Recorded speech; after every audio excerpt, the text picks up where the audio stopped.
Gaano mo kakilala ang mga pinagkakatiwalaan mo o ang mga nasa paligid mo? Paano kung isang araw nalaman mo na lang na ang taong binigyan mo ng tiwala ay bigla kang niloko?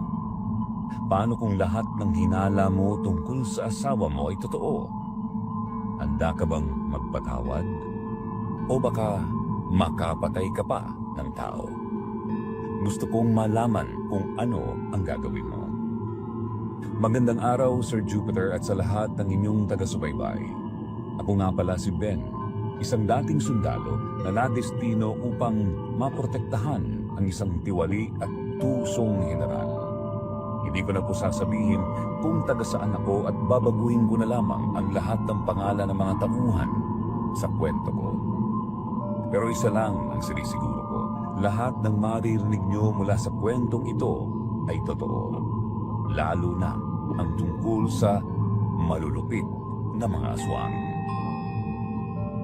Matagal na akong sumusubaybay rito, subalit ngayon lang ako nagkaroon ng lakas ng loob na ibahagi ito.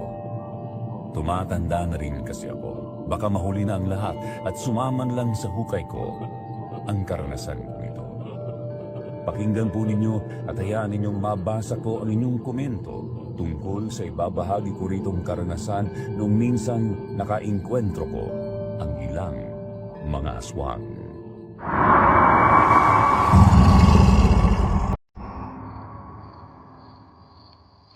Ikaw pa lang bago ko makakasama rito. Parang ang bata mo pa. Ilang taon ka na? 25 ho, Sargento. Mawalang galang na ho.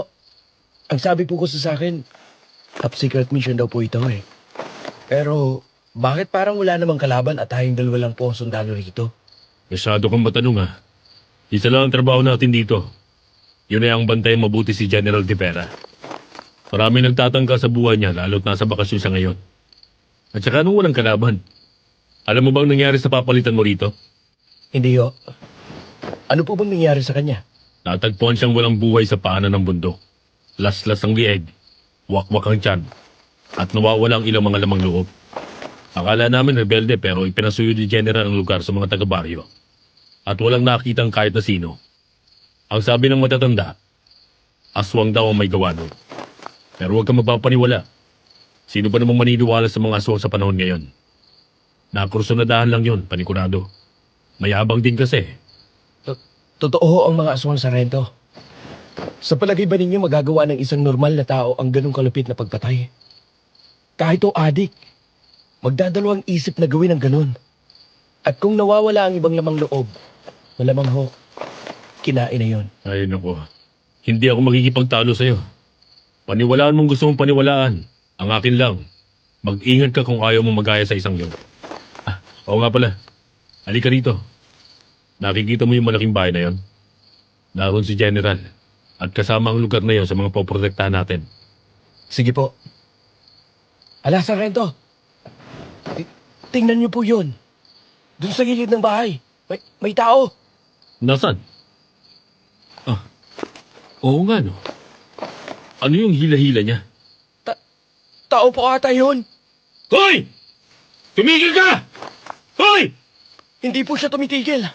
Habulin natin. Sige, pero huwag kang mapapaputok. Magagamba na si General. Pweste na wala. Nasaan na yun? Sargento,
Magandang umaga ho, General De Vera.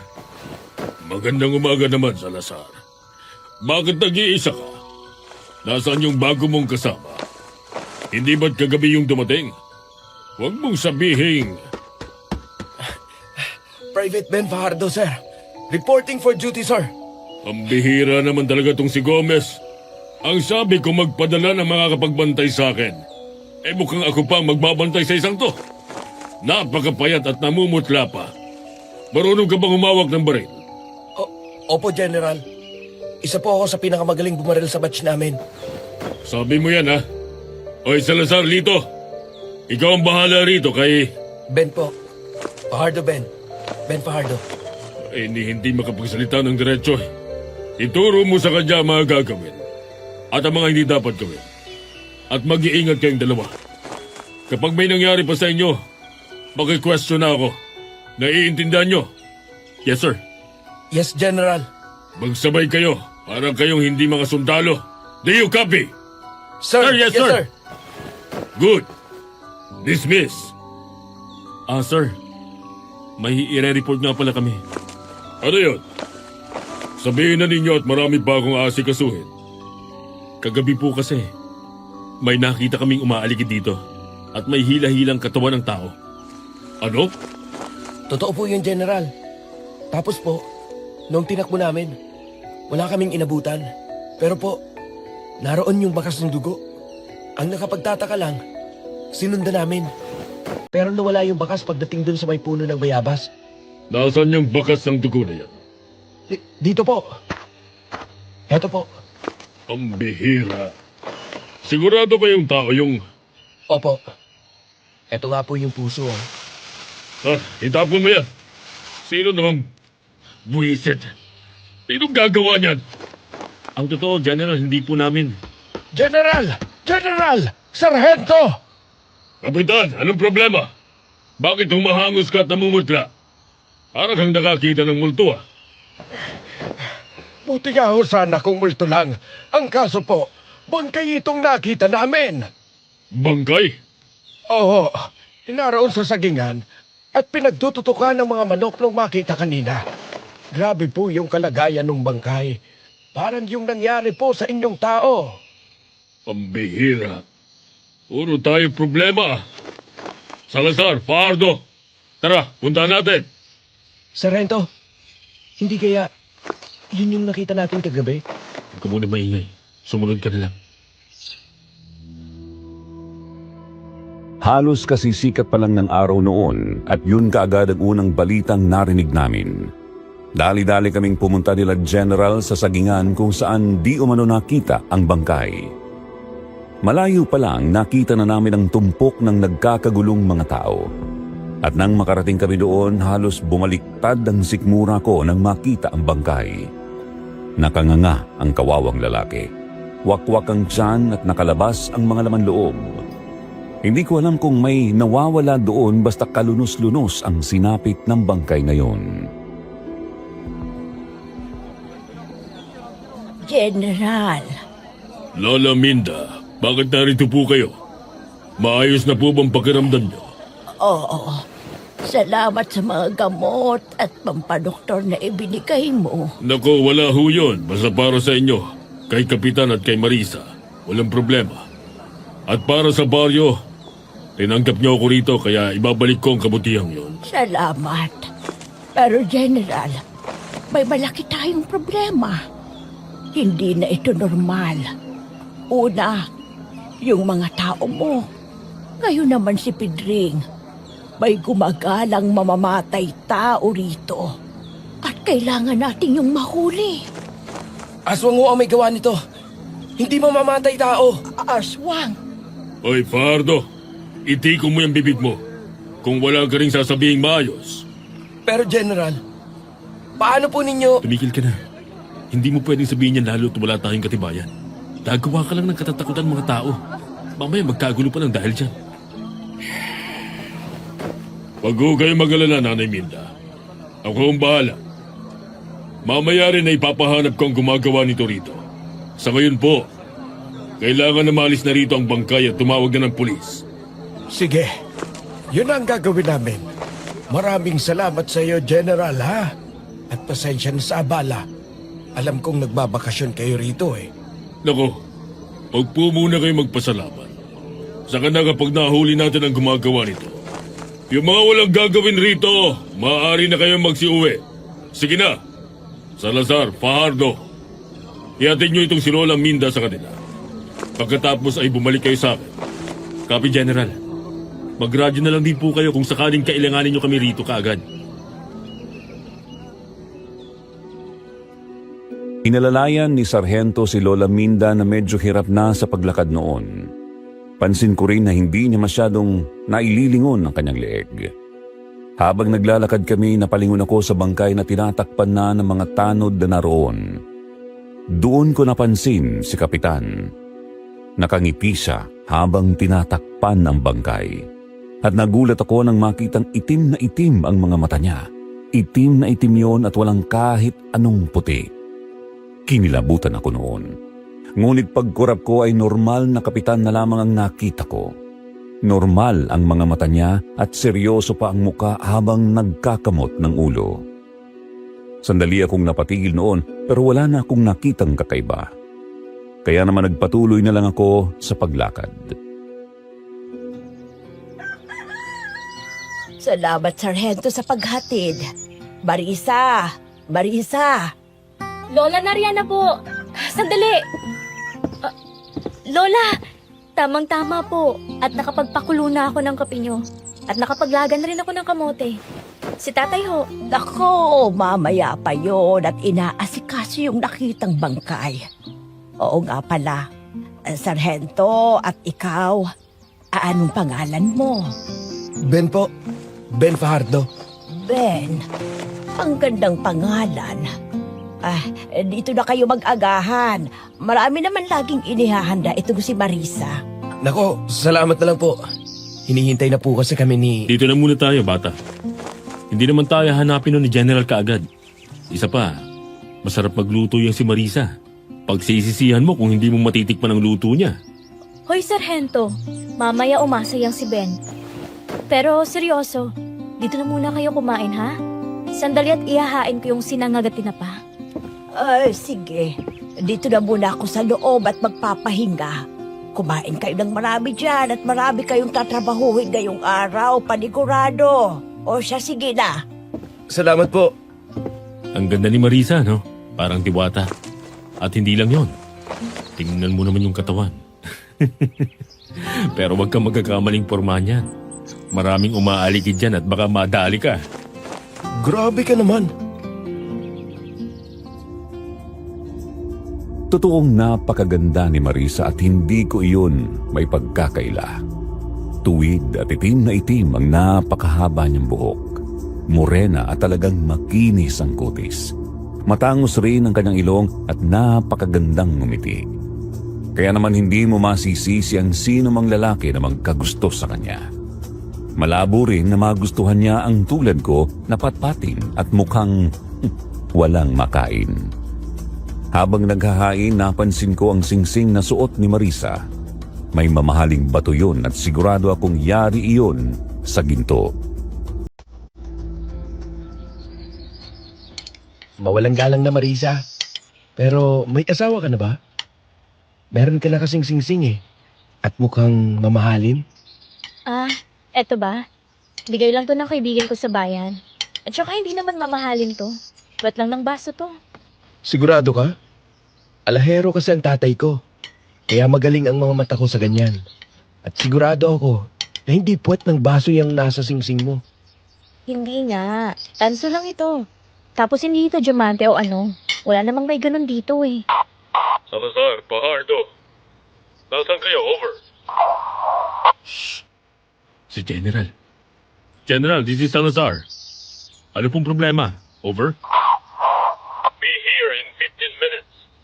May kailangan kayo pag-usapan. Copy, General. We'll be there in 15 minutes. Narinig mo? Bilisan mo ng pagkain, Fajardo. Mukhang marami talaga tayong gagawin ngayong araw. Naku, Sargento. Mag-iingat ho kayo. At nakadalawa na yung pumapatay. Lalo ka na, Ben. Yung panilitan mo. Grabe talagang sinapit nun. Oo, narinig ko nga. Pero ikaw, Marisa, naniniwala ka ba sa aswang? Aswang? Hindi. Bakit? Huwag mong sabihin aswang tingin mong pumapatay rito. Pasensya na kung natawa ko. Kasi naman, walang aswang. Kwento-kwento lang yun. Ewan ko ba rito kay Ben? Kanina pa aswang ng aswang. Bilisan mo na dyan, baka malintikan pa tayong dalawa. Opo. Naniniwala ako sa mga aswang noon. Hindi dahil sa nakakita na ako, kung hindi, yun kasi ang mga kwento ng lolo kong albularyo na kinalakihan ko. Pero hindi lang yun basta mga kwento. Dahil sinuportahan ng tatay at nanay ko ang lahat ng mga kwentong yun. Meron ba siyang baul na naglalaman ng mga ngipin at pangil ng mga aswang na tinalo niya? At palagi niyang sinasabi noon na kung ang paraan ng pagpatay ay kakaiba at masyadong brutal, malamang na aswang ang may gawa noon. Matapos ang agahan ay nagpaalam na kami kina Marisa at dumiretso kay General. Pero habang naglalakad kami, nakaramdam ako ng kakaiba sa paligid. Para bang may mga nakatingin sa amin at nagmamasid. Pero hindi ko na lamang yun pinansin at wala akong sinabi kay Sargento. Narito na po kami, General. Maupo kayong dalawa. May pumuntang mga pulis dito kanina. Naalarma na sila sa nangyayaring ito dito. Natatakot na rin daw ang mga taga-baryo. At kung magpapatuloy ito, baka masilip na ako at mapabalik sa kampo. Kaya kayong dalawa, gusto kong hanapin niyo ang gumagawa nito. Shoot to kill. Hindi na ninyo kailangang arestuhin. Patayin na ninyo kagad. Pero General, saan po kami magsisimula? Malakas ang kutob ko na sa gabi lumalabas ang mamamatay taong ito. Kagabi, yung nakita nyo, maaaring may kinalaman yun sa nangyari. Hindi lang natin maipaliwanag ngayon.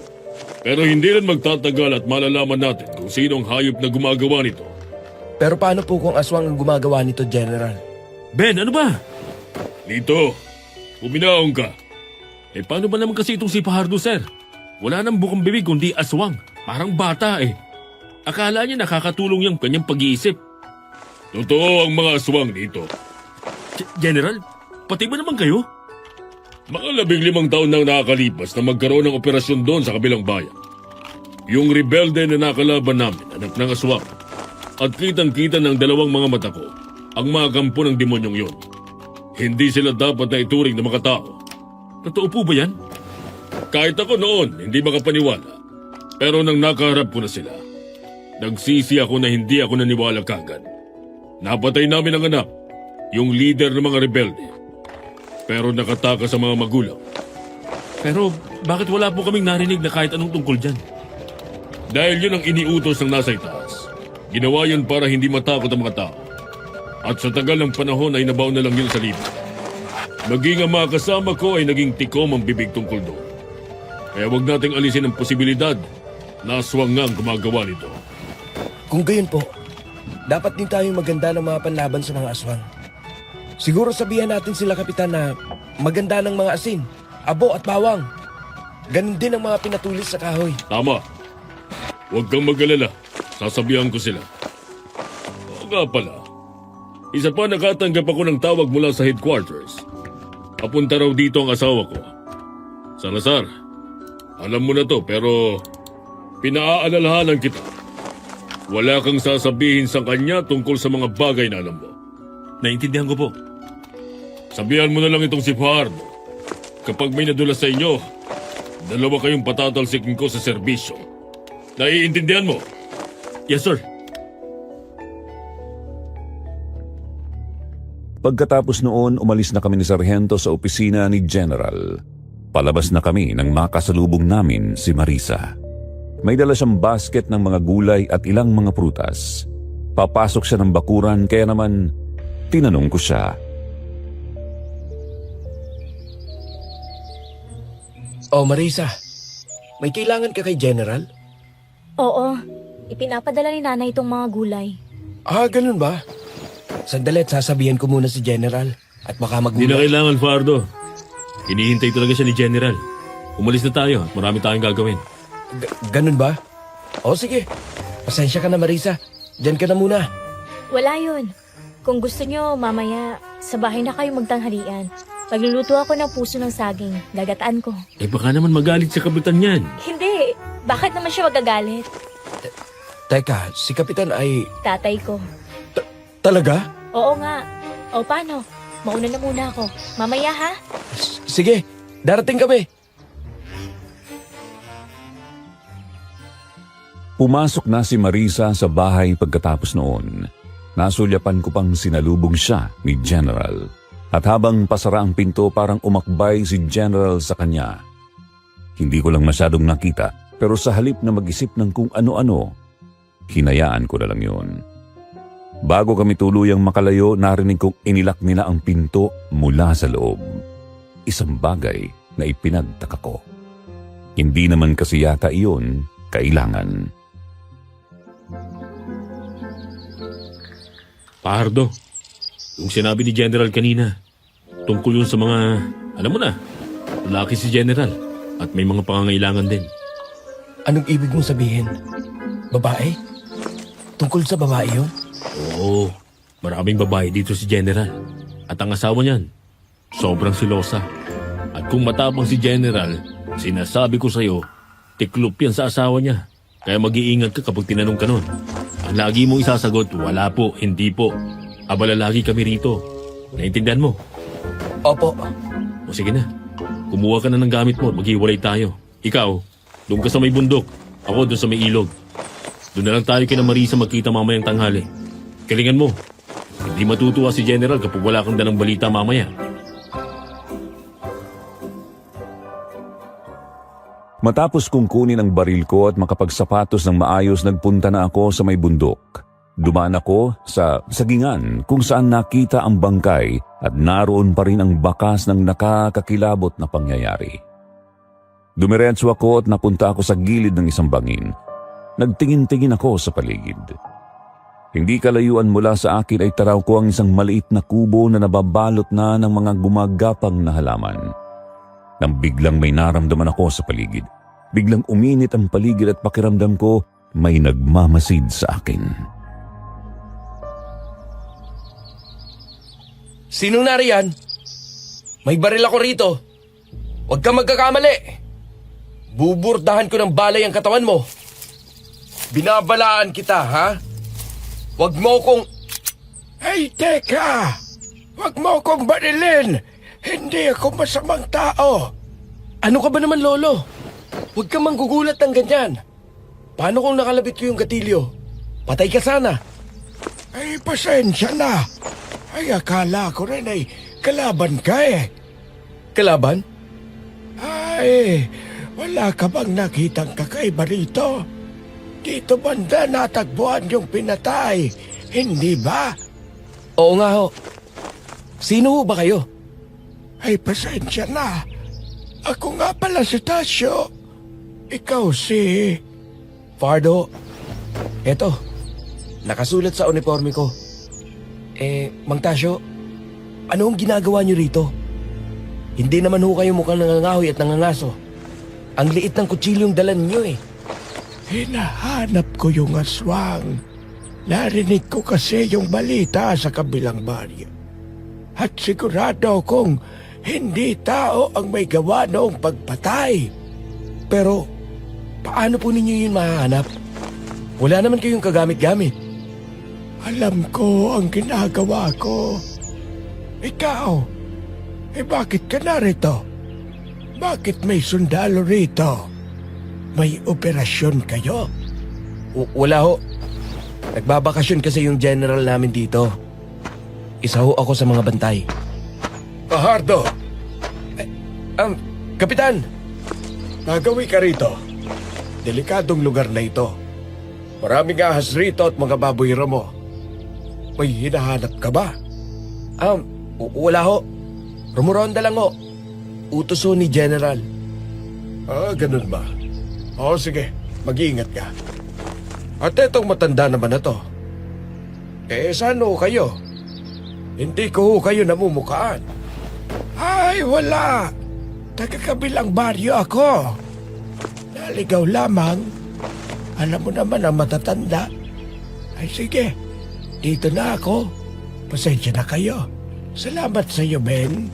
At mag-ingat kayo. Tumingin pa sa akin noon ang matanda bago tuluyang umalis. Para bang sinasabi niya na huwag ko nang ipagsabi kung ano ang pakay niya doon. Hindi naman na ako kumibo at umalis na ako doon kasama ni Kapitan.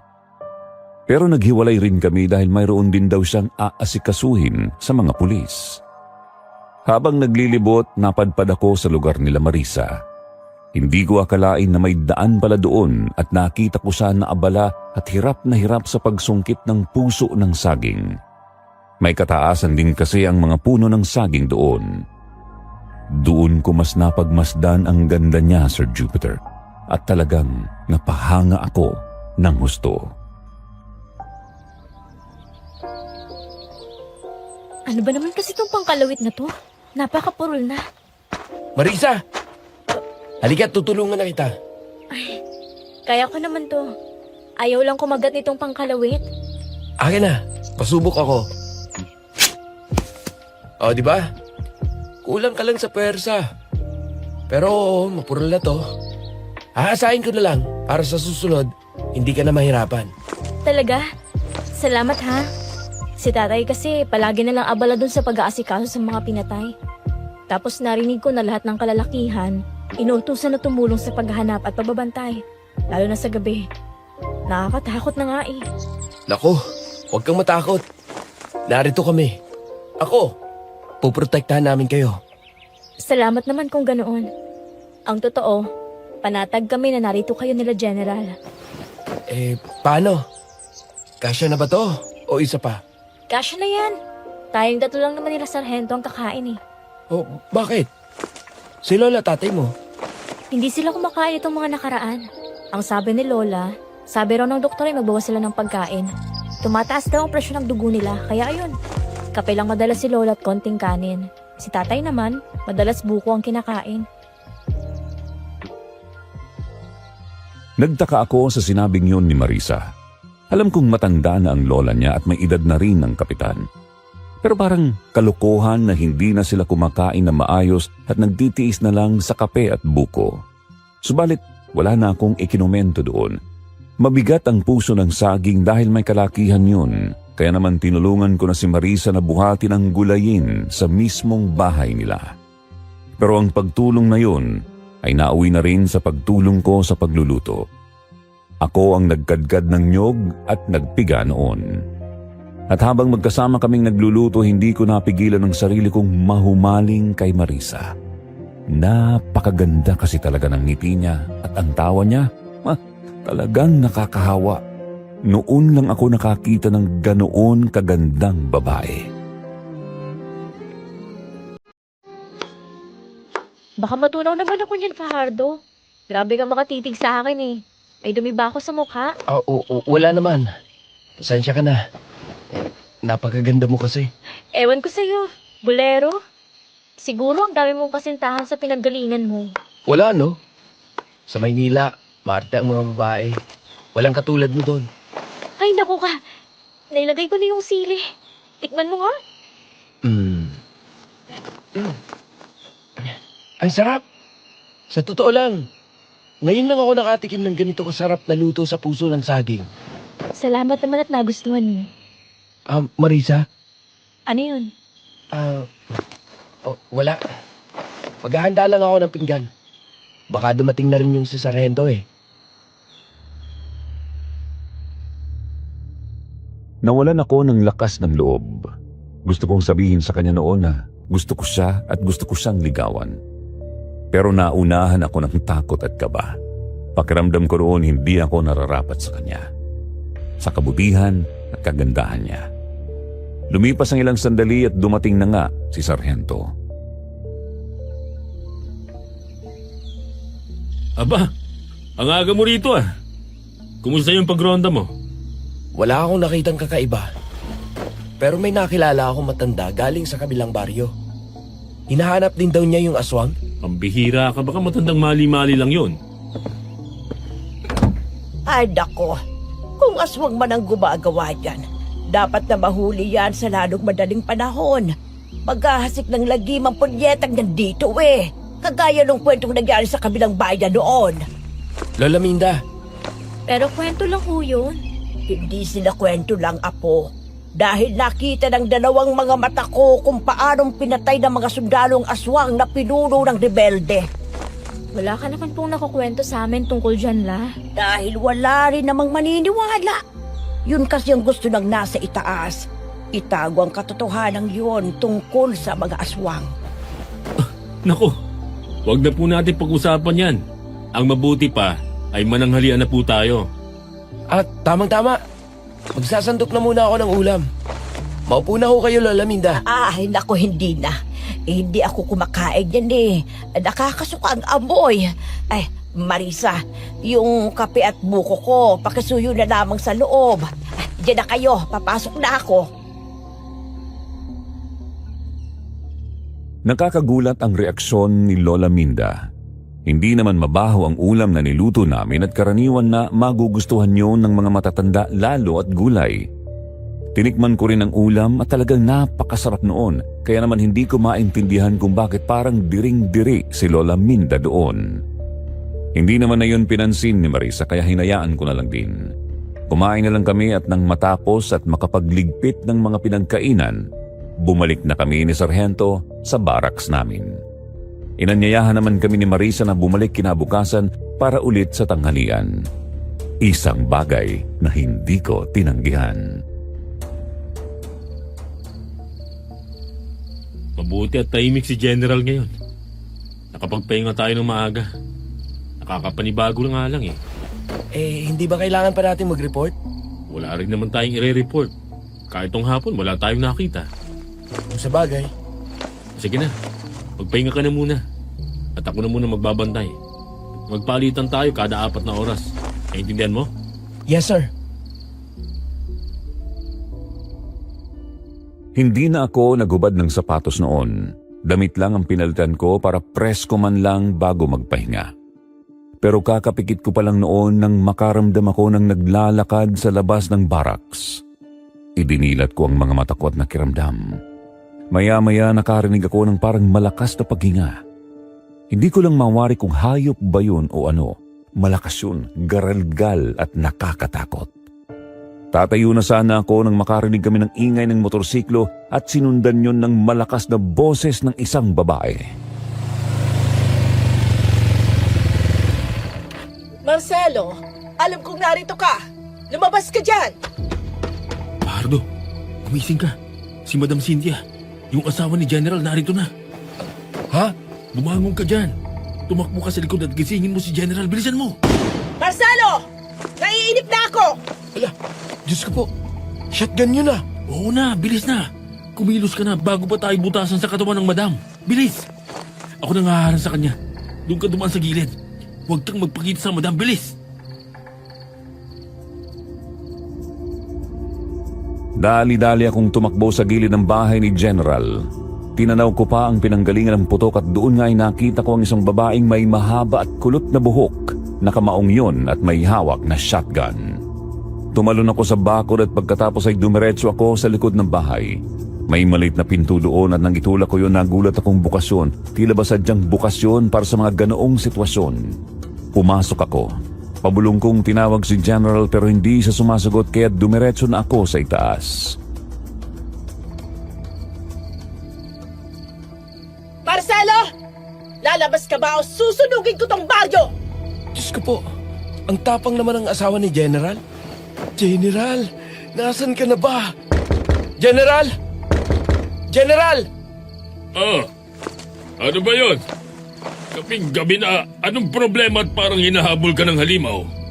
Yung asawa ho ninyo, nasa labas. Nag-aamok na. Ano? Naubos na ang pasensya ko, Marcelo! Pambihira talaga yung babaeng yan. Alam na alam kung kailan darating. Sige na, lalabas na ako. Pardo, gisingin mo yung nasa loob ng kwarto at ilabas mo. Itakas mo siya mula rito. Ho? Kilos na! Doon kayo duman sa likod, ha? Kailangan pagpasok namin wala na kayo rito. Bilis! Patakbo at halos tumalon na si General pababa ng hagdan sa pagmamadali. Ramdam ko ang kaba niya at ang takot, kaya naman nagmadali na rin akong pumasok sa kwarto. May babaeng natutulog sa kama ni General. Gigisingin ko na sana yon nang mamukaan ko kung sino. Sandali akong natigilan at natulala nang makitang si Marisa yun.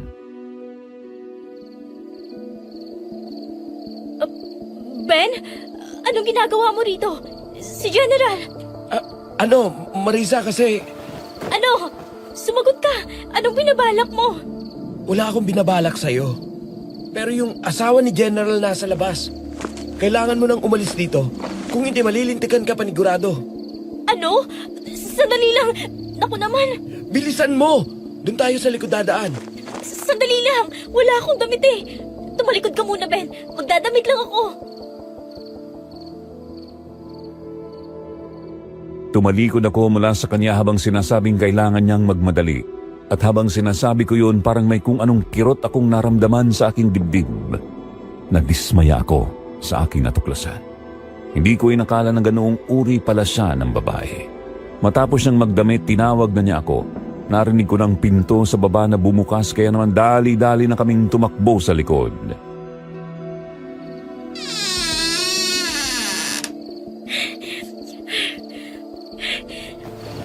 Salamat sa iyo, ha? Hindi ba ninyo narinig yung putok ng shotgun kanina? Kung wala kami ni Sargento rito, malamang pinatay ka nung asawa ni General. Kaya nga eh. Pasensya ka na rin sa sa nakita mo. Bakit ka ba pumatol sa kanya? Ang bata-bata mo. Maganda. Bakit kailangan... Patawad. Hindi naman kasi. Oo. Huwag ka nang umiyak. Ang mabuti pa, umalis na tayo. Sino na riyan? Ano yung nahulog mula sa puno? Parang ang bigat nun ah. Kaya nga eh. Dito ka lang at titingnan ko. Sinong nariyan? Alam kong... bangkay! May bangkay rito! Ha? Patay! Ah!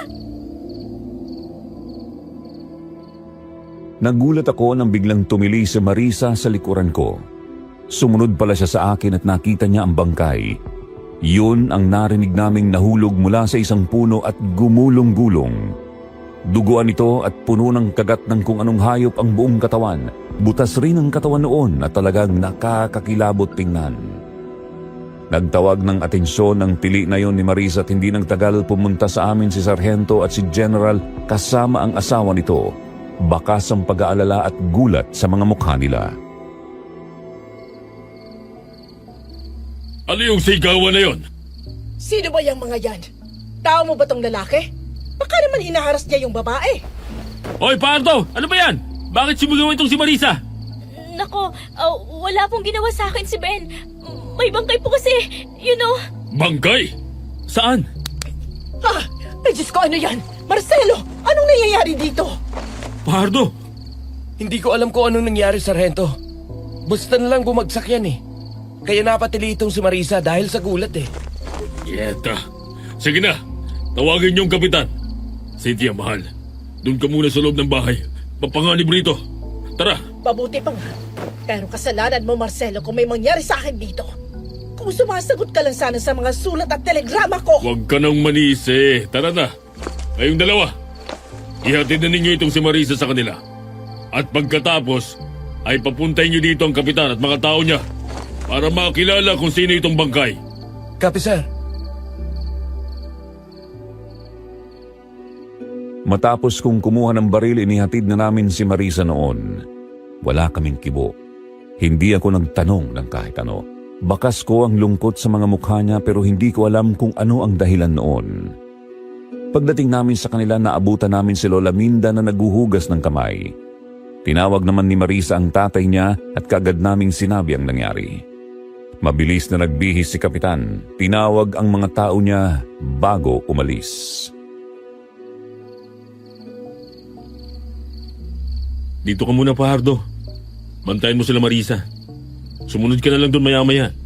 Pero Sargento, Matalino yung si Madam Cynthia. at malakas makakutob. Alam mo ngayon, nagtatanong na yun kung bakit naroon yan si Marisa. Mabuti nang hindi ka muna niya makausap. At saka mag-isip ka ng magandang dahilan para sakaling tanungin ka niya. Pambihira. Alam mo nakabit ni General si Marisa? Oo, pero wala naman akong pakialam. Ang problema lang ngayon, kapag pumutok ito, madadamay tayo. Maimpluwensyang pamilya nung si Madam Cynthia. Kaya kung ako sa'yo, mag-iingat ako doon. Naiintindihan mo? Yes, sir. Sige na. Susunod na ako kay na Kapitan. Ben? Tubig? Salamat.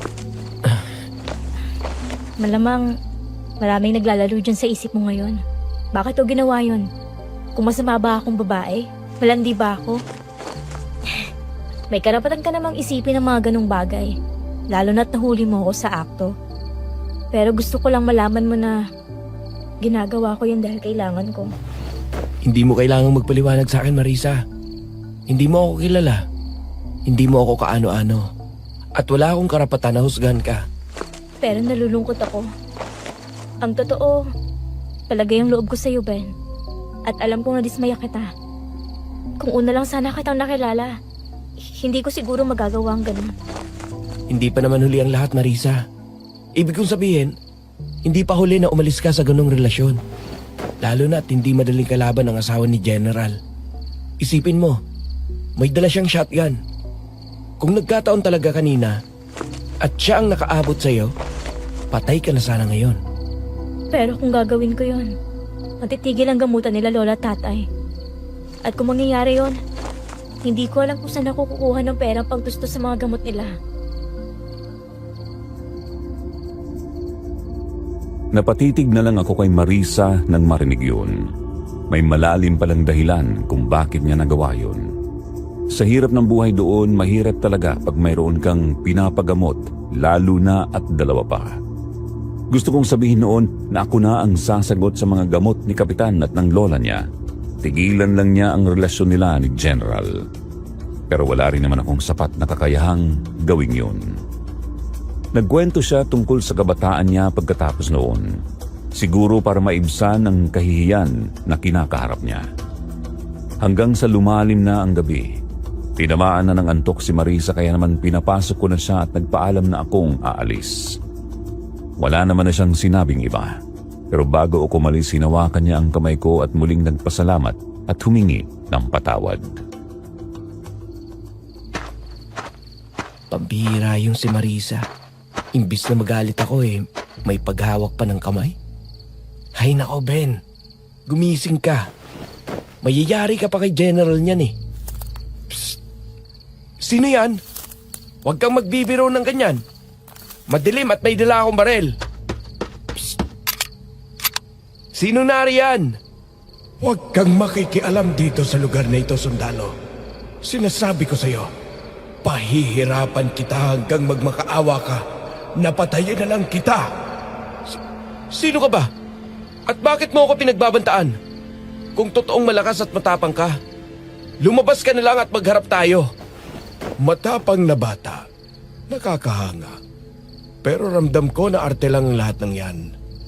Alam ko, sa kaibuturan ng puso mo, na takot ka na ngayon. Bakit hindi mo subukan? Ano? Busog na ako dahil nakakain na. Pero malay mo, sa susunod, lumabas ka. Puro kabanta.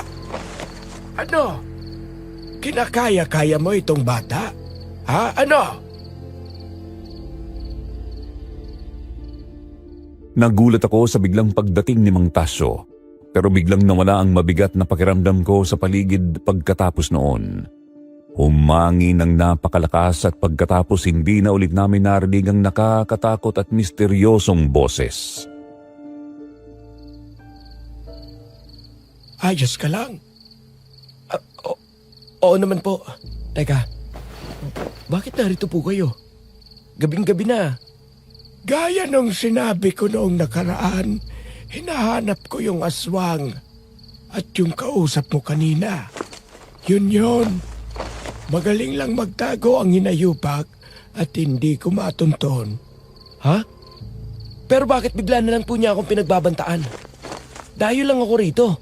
At kung tutuusin, wala akong alam tungkol sa kanila. Pero kung makapagsalita siya, para bang ang laki ko ng banta? Dahil totoong malaki kang banta sa kanila. At mabuti pa, maglakad-lakad na tayo kaysa dito tayo mag-usap. Mamaya babalikan tayo ng hayop na yon. Ano nga ulit ang pangalan mo?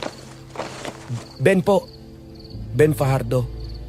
Ben, tara. Maraming hindi mo alam pero napakalakas ng puting aura mo, Ben. At yun ang dahilan kung bakit banta ang tingin sa iyo ng mga aswang dito. May kamag-anak kang albularyo, no? Yung lolo ko, Kaya naman pala, ang galing ay kadalasan na namamana. Hindi man ito nagagamit ay mananatili ito sa tao. totoo po ba yan? Hindi kita pipiliting maniwala. Pero ibibigay ko sa iyo ito. Isa itong mga mutya na mukha ng tatay ko noon. Pamilyar ka ba sa mga ganito? Opo. Meron din ganitong lolo ko noon. Pero hindi po ba namimili ito ng magmamay-ari? Tama ka. Pero siguro sa taglay mong aura at kakayahan, ang magagawa mong gamitin ay ito. Hindi mo man magamit ang totoong potensyal nito, mapoprotektahan ka naman nito. Ito, kunin mo. Kinuha ko ang mutya na ibinigay sa akin ni Mang Tasyo. Hugis perlasyon at kulay itim. Kung titingnan parang wala namang kakaiba doon. Pero wala din namang mawawala kung panghahawakan ko yun. Isinabit ko yun sa aking lieg at pagkatapos ay nagpatuloy kami sa paglakad. Hanggang sa makarating ako ng barracks at nagpaalam na si Mang Tasyo na uuwi na rin. Sa sobrang pagod hindi ko na napigilan ang sarili ko na makatulog. Hindi na rin naman ako sinita ni Sargento dahil maging siya nakatulog rin. Kinabukasan nagulat kami ni Sargento halos kasisikat pa lang ng araw noon nang puntahan kami ni General kasama niya ang asawa niya. Akala ko kung ano na, magpapasama lang pala sa palengke. Kayong dalawa, magsabi nga kayo ng totoo. May babae dito si Marcelo, ano? Kaya ayaw niyang umuwi. Ikaw, Lito, may alam ka panigurado. Naku, wala po akong alam dyan, madam. At saka, wala naman ho ako nakikitang babae ni General. Madalas siyang nasa bahay lang. Alam naman ninyo yung mga banta sa buhay niya, di ba? Hindi ako naniniwala sa'yo. Pare-pareho kayong mga lalaki. Nagtatakpanan pa kayo ng mga kalokohan. Ikaw naman, bata. Sino yung babae doon sa likod kagabi? Shota mo? Ho? Hindi ho. Ano yun? Bayaran? Doon pa talaga kayo nagtatago sa likod? Baka naman yun na ang babae ni Marcelo, ha? May nakita akong daanan sa likod eh. Doon kayo dumaan, ano, ha? Ano? Nako, napakamapagmasid po pala talaga ninyo, madam. Tama po kayo. Bayaran po yun. Kadiri ka. Hindi ka malang humanap ng maayos na pwesto. Kaya kung ano-anong dilubyo ang nangyayari sa lugar na ito dahil sa mga pinagagawa ninyo. Oo nga pala. Ano ba ang totoong sitwasyon dito? Yung nakita po nating bangkay kagabi, pang-apat na po yun sa natagpuan dito. Lahat ng yon, parang niluray-luray ng mabangis na hayop. Sinusubukan po naming hanapin ang gumagawa nito pero... Totoo po yun, madam. Marami na nga rin po sa mga taga-baryo ang natatakot. Madam, Sargento, kagabi, nung pabalik ako mula dun sa bahay nila Kapitan, may nakipag-usap sa akin. Nakipag-usap? Opo, pero hindi ko siya nakita. Boses lang siya at talagang nakakatakot yung presensya niya. Madam, alam ko mukhang kalokohan lang to sa marami. Pero hindi normal ang nangyayari dito. Aswang ang kalaban natin dito. Aswang? Oy, ano ka ba, Fajardo? Ayang gana naman eh. Kung ano-anong sinasabi mo. May paraan naman para mapatunayan. Magpain kayo. Palabasin natin na kayo ang bibiktimahin. Ho? Tingnan niyo ang pagkakapare-pareho ng mga biktima at ng mga pagkamatay nila. Tapos palabasin niyo yung kriminal gamit ang mga sarili niyo. Yun ay kung kaya niyo yun. Sasabihin ko rin ito kay Marcelo para mapag-usapan niyo. Nagkatinginan kami ni Sargento. May punto si Madam Cynthia. Malaki nga ang tsansa na mapalabas namin ang aswang sa ganoong paraan. Kagad na bumulong sa akin si Sargento na may naisip na siyang plano pero hindi ko muna yun pinakinggan. Sinabi kong sa harap ni General niya yun, banggitin. Ilang oras din kaming namili. Paikot-ikot kasi si Madam at napakamabusisi pagdating sa pagpili ng mga bibilhin. Nang matapos, kagad na rin kaming bumalik sa bahay ni General. Pero medyo nagpahuli pa sana kami noon.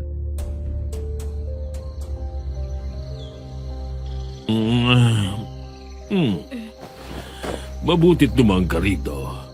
Pasensya ka na kagabi kung hindi na kita nakausap bago ka umuwi. Para naman sa ikabubuti mo yun eh. Teka lang po, General. Dinala ko lang po itong kakanin. At saka baka po dumating yung asawa niyo. Hindi yan. Matagal mamili yun. Napakabango mo talaga. Tara, doon na tayo sa kwarto. Marcelo! Marcelo! Walang hiya ka talaga! Madam, sandali! Huminahon kayo! Punyeta ka! Bitawan mo ako, Salazar! Sinasabi ko na nga ba? Sinasabi ko na nga ba? Madam, wag po! Sandali lang! Pero kagaya ni Sargento, isang malakas na sampal ang tumama sa mukha ko. Parang uminit ang mukha ko sa lakas ng sampal na yun. Nagmamadaling nilapitan ni Madam Cynthia si General. Pinagsasampal niya ito. Sinubukan siyang awatin ni General pero malakas si Madam. Gamit ang ilang galaw na parang sa judo ay kaagad niyang naibalibag si General. Pagkatapos ay si Marisa naman ang pinuntirya niya. Patakbo na sana si Marisa nang hilahin ni Madam ang buhok niya. Kaliparang kamay pa! Nagpaawa ka pa kagabi! Ikaw ba lang kabit ng asawa ko? Sandali po! Ay! Huwag po! Nasasaktan po ako! Talaga masasaktan ka! Hindi lang yun! Papatayin din kita! Cynthia, mahal! Tama na! Huwag mo ako matawag-tawag na mahal demonyo ka! Alam mo naman kung ano isinakripisyo ko para sa'yo, hindi ba, Marcelo? Tapos nagawa mo pa ito sa akin? Kung kailan matatanda na tayo at saka ka pa... Pero hindi eh! Siguro matagal mo na itong ginagawa! Cynthia, pakiusap. Kumalma ka at pag-usapan natin to. Kumalma! Pag-usapan! Tarantado ka ba? Ha? Nagulat kami nang biglang humugot ng 45 baril si Madam Cynthia at itinutok yun kay Marisa. Sinubukan ni General na kunin yun sa kanya pero bigo ito. Hinila muli ni Madam ang buhok ni Marisa saka hinila palayo kay General. Totally naglolokohan lang naman tayo dito. Ha? Patayin ko na lang kayo! Ililibing ko kayo at pagkatapos ay ibabaon! Walang maghahanap sa inyo kapag nawala kayo bigla rito! Hayop ka, Marcelo! Madam, pakiusap po! Huwag po! Kamigil ka! Aray po, Madam! Ano? Nasasaktan ka? Ha? Pero hindi mo naisip na nakakasakit din ang ginagawa mo! Kirita! Kabit! Bayaran! Mababang uri ka ng babae! Akmang iuumpog na ni Madam si Marisa sa sahig kaya mabilis na akong kumilos. Tumalon ako papunta sa kanya. Mabuti na lang at naabot ko yung kamay niya na may hawak na baril. Nakipagbuno pa siya sa akin hanggang sa hindi sinasadya, tumama ng malakas ang siko ko sa sintido niya dahilan para agad siyang mawalan ng malay. Sinaluko naman siya at kaagad na kinuha ang baril mula sa kanya. Patawad, General. Hindi ko po sinasadya. Ayos lang yun, Fajardo. Mahusay ang ginawa mo.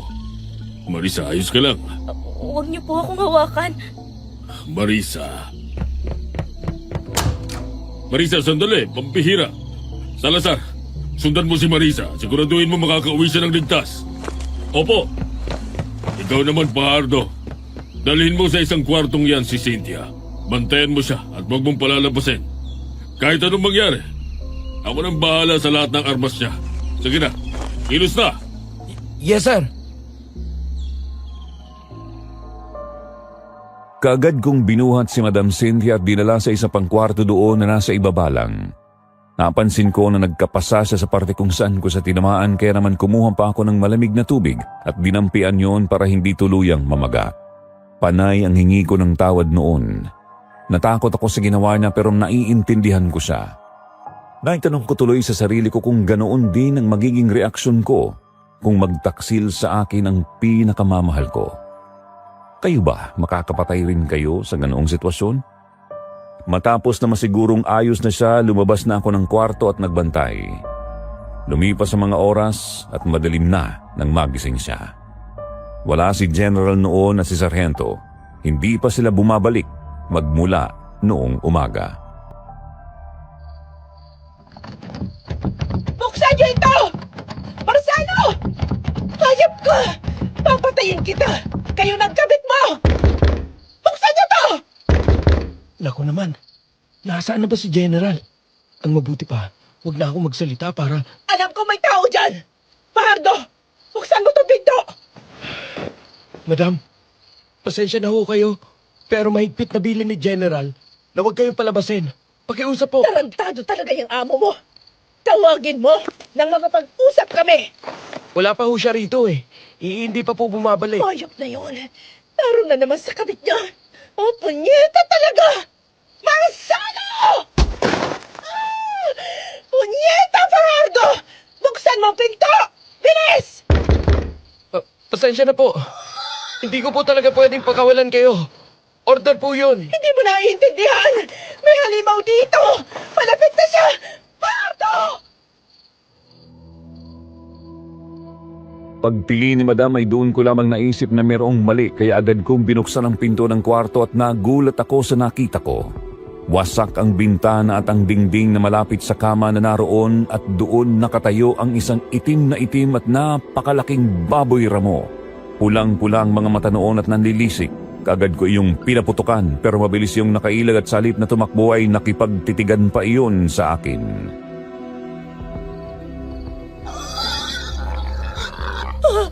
Hindi yan normal na baboy ramo. Napakalaki niyan. At walang baboy ramo na kayang sumira ng matibay na dingding. Patayin mo na yan! Nakita naman po ninyo. Binaril ko, pero hindi tinamaan. Ayan na! Fajardo! Mukhang lulusob na! Madam! Tabi! Si Madam ang puntirya ng baboy ramo. Nilusob siya nito kaya naman kaagad ko siyang tinulak palayo. Ako ang tinamaan ng baboy ramo. Sapul ako sa tiyan. Napakalakas noon at kaagad akong natumba. Halos mamilipit ako sa sakit.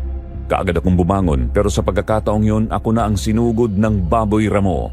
Muli ko yung pinaputukan pero hindi ko tinamaan. Susuwagin na ako noon nang bigla yung nahampas ni Madam Cynthia ng upuan. Bilis! Tayo! Kailangan nating umalis dito! Opo. Bilisan mo habang hindi pa nakakatayo ang halimaw na yan! Bilis! Punyeta kasi itong si Marcelo! Nasaan pa siya? Fajardo, bilisan mo! Kailangan natin makaliw rito! Doon tayo sa matao! Pero gabi na ho. Wala nang... Hindi tinatamaan ng balay ang halimaw na yan! Anong gusto mo? Mamatay rito? Kung yan ang gusto mo, ikaw na lang! Pero, tinablan po siya ng upuan. Hindi po ba ninyo napansin? Oo nga no! Hindi po tayo pwedeng tumakbo na lang. Kailangan po nating labanan yun. Lalo na at halos lahat ng dadaanan natin ay madilim. Sa bilis niya ay paniguradong maaabutan niya rin tayo. Ano yun? Yung baboy ramo pa rin ba, Fajardo? Fajardo, tingnan mo! Sa loob ng bahay! Aso. Napakalaking aso. Madam, ayan na! Sa'yo ulit, papunta! Sigurado ako, ang asong yun ang mismong baboy ramo. Parehong-pareho ang mga mata nila. Pero kung paano nangyari yun ay hindi ko alam. Kaagad na tumakbo si Madam Cynthia. Ako naman ang una kong naisip ay kumuha ng bato. Isang tipak ng bato ang nadampot ko. Tumakbo ako at silalubong ko ang aso. Hahampasin ko na sana ito nang bigla itong tumigil at tumitig sa akin. Fajardo! Diyan lang po kayo, madam! Kung ano man po ang mangyari sa akin, tumakbo po kayo. Dumiretso kayo dun sa daan na yun. Malamang na naroon si General at si Sargento. Sige, lapit. Tingnan natin kung... Fajardo! Sasakmalin na sana ako ng aso. Napaibabawan ako nito at mabuti na lang nagawa kong hawakan ang ulo ng demonyo. Grabe ang takot ko noon sa totoo lang, Sir Jupiter. Pero pinilit kong nilabanan yun. Alam ko na kung uunahin ko ang takot, siguradong mamamatay ako. Nagsimulang maglaway ang aso. Napakabaho ng laway noon na parabang amoy ng nabubulok na bangkay. Pinilit ko sang alisin sa ibabaw ko pero hindi ko magawa hanggang sa biglang pakiramdam ko ay lumakas ang katawan ko. May kung anong init akong naramdaman. Nagmula ayon sa dibdib ko papunta sa bawat parte ng aking katawan at pagkatapos noon biglang tumalon palayo sa akin ang malaking aso.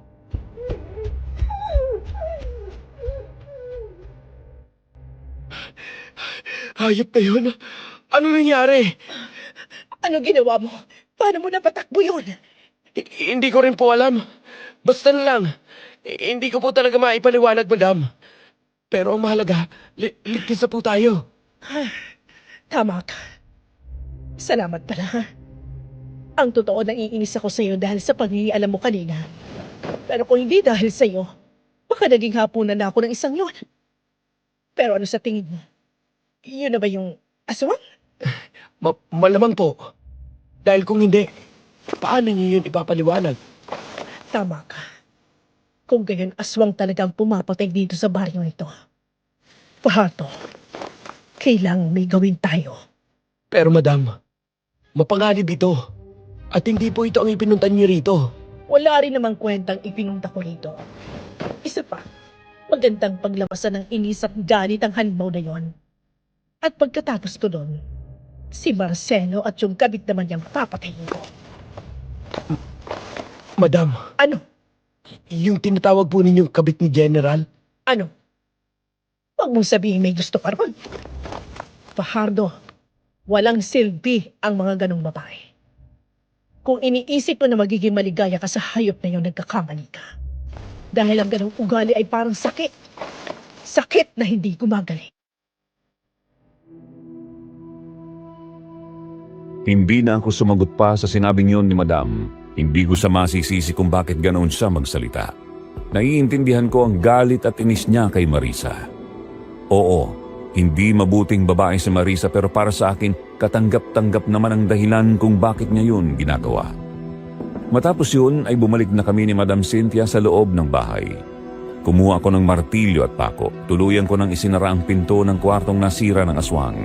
Mahirap na at baka masalisihan pa kami doon ulit. Si Madam naman ay kumuha ng asin at ibinudbud yun sa mga bintana at lugar na maaaring pasukan ng aswang. Oh, Fajardo, bakit nasa labas siyang si Cynthia? Anong nangyari dito? Bakit ang gulo ng bahay? General, bale, Umuwi ka rin? Ano? Kumusta yung kalaguyo mo? Pasalamat ka matapang itong tao mo. Patay na sana kayo kanina. Hindi ako galing doon. May inasikaso akong iba. Para namang may maniniwala sa'yo? Sinungaling? Kung sa bagay, hindi na ako dapat magtaka. Kung tiwali ka sa trabaho, malamang sinungaling ka talaga. Cynthia, hayaan mo ako magpaliwanag. Sapat na ang nakita ko, Marcelo. Sapat na, kaya huwag ka nang magpagod. Bantayan mo rin ang sarili mo. Dahil hindi mo malalaman kung kailan kita papatayin. Madam, tama na po. Cynthia, Ay nako, doon muna ako sa kwarto mo. At huwag kang magkakamaling pumasok doon. bihira talaga, no, Fajardo. Huwag mong sabihin si Cynthia ang may gawa ng lahat ng ito. Napakalampa mo naman kung ganon. At bakit tantad ng pako at kahoy yung kwartong yon? Maniwala man po kayo sa hindi. Ay nilusob kami ng aswang dito. Aswang? Oo, sinira ho niya yung dingding sa kwarto para makapasok. At pagkatapos ay hinabol kami sa labas.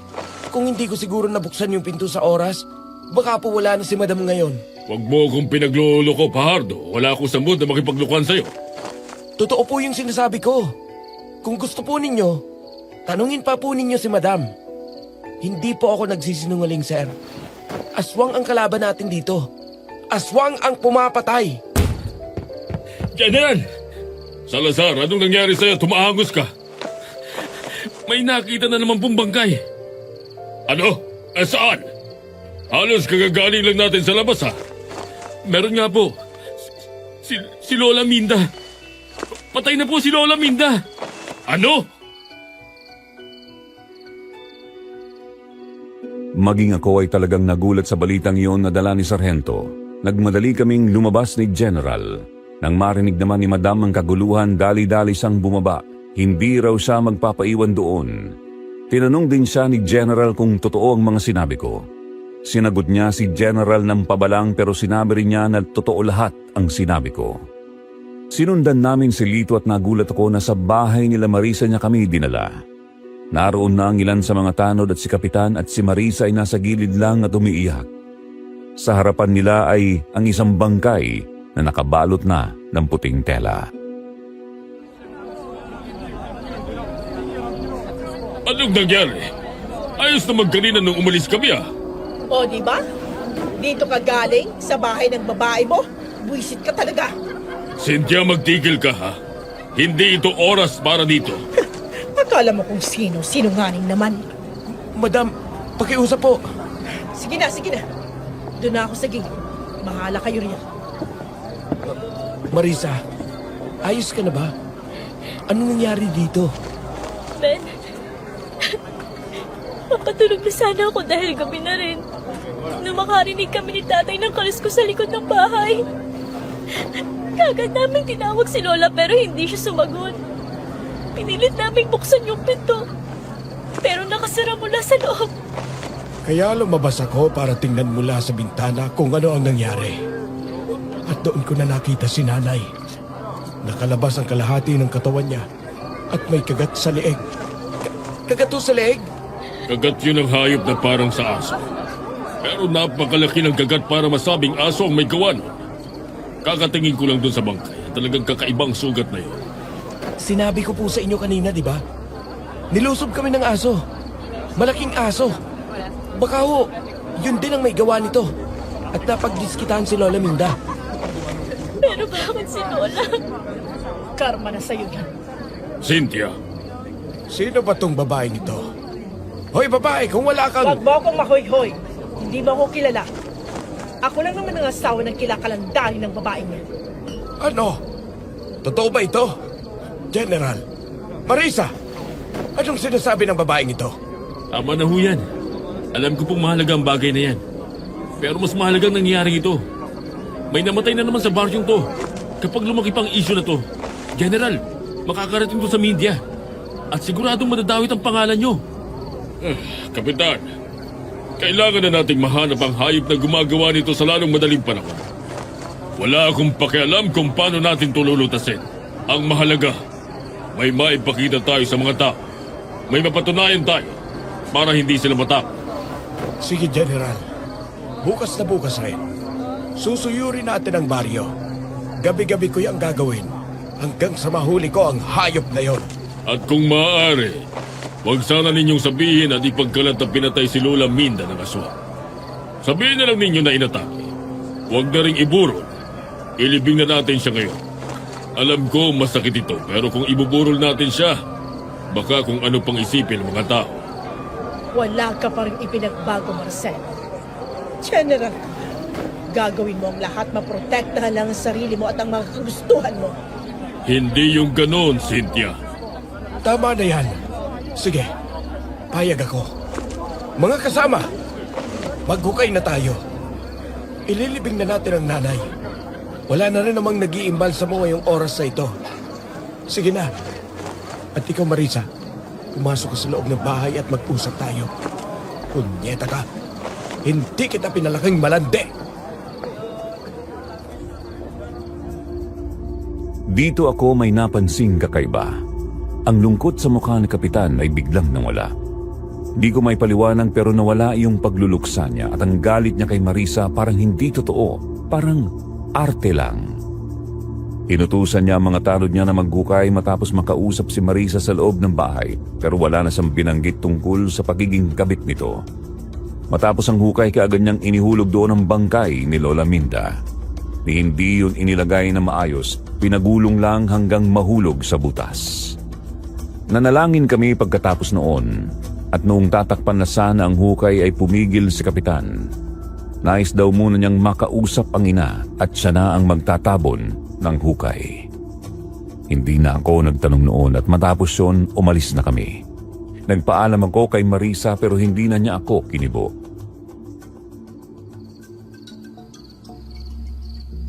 Sargento, wala ka bang napansing kakaiba sa kilos ni Kapitan kanina? Meron. Pero alam mo kasi, Pahardo, iba-iba ang paraan ng pagluluksa ng tao. Huwag na lang natin husgahan yun. At saka ang alalahanin mo, itong dalawa sa harapan natin, si General at si Madam. Baka biglang magpatayan ng dalawang to, maiipit tayo. Kasalanan din naman kasi ni General eh. May asawa na siyang tao, naghanap pa siya ng iba. Totoo, pero alam mo, sa pagkakaalam ko, nagawa lang to ni General dahil sa kagustuhan niyang magkaanak. Si Madam kasi baog. At saka kung totoong babaero si General, sana iba't ibang babaeng dinadala niya sa bahay. Pero hindi. Si Marisa lang at talagang palihim yun para na rin maprotekta ng reputasyon ng dalaga. Pero kahit na, mali pa rin yung ginawa niya. Hindi ako tutol dyan. Pero wala na tayong magagawa. Gawin na lang natin ang trabaho natin. Huwag nating kalimutan yun. Kailangan pa rin nating protektahan si General. Pagdating namin sa bahay, natigilan kami. Wasak kasi ang pinto at nakatumba na yun.